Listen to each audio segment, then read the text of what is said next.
இதுவும் பார்த்தீங்கன்னா ரொம்ப நல்லா அட்ராக்டிவாக பண்ணியிருக்கிறாங்க. கிரில் பார்த்தீங்கன்னா ஒரு 12 டோனில் கொடுத்துருக்குறாங்க. சென்டரில் பார்த்தீங்கன்னா க்ரோம் ஃபினிஷிங் மாதிரி பண்ணியிருக்கிறாங்க. ஒரு 5 ஃப்ளிப்டப்பில் வந்து க்ரோம் ஃபினிஷிங் மாதிரி கொடுத்துருக்குறாங்க. சென்டரில் பார்த்தீங்கன்னா ஒரு பிளாக் ஃபினிஷிங் வந்துடுது. அதுக்கு உள்ள ஒரு ஹார்ன் வச்சுருக்குறாங்க. இது நார்மல் ஹார்ன் தான். அதே மாதிரி பார்த்தீங்கன்னா ஹெட்லாம்புக்கு வந்து வாஷர் வச்சுருக்குறாங்க. ஹெட்லாம்ப் பார்த்தீங்கன்னா இப்போ நம்ம ஆஃப் ரோட்லலாம் போயிட்டுருக்கல, சப்போஸ் சேறு பட்டுடலாம், இல்லைன்னா டஸ்ட் ஏதாவது பட்டுடலாம்.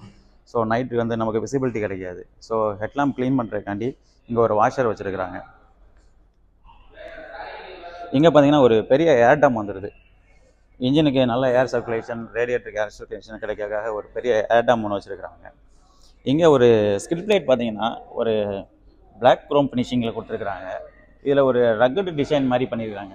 ஒரு ரக்கடு லுக் வருது இந்த ஸ்கிட் பிளேட் பார்த்தாலே. இங்கே பார்த்தீங்கன்னா ஒரு அலங்கி ஸ்க்ரூ மாதிரி அப்படி கொடுத்துருக்குறாங்க. டிசைன் பார்த்தீங்கன்னா அலங்கி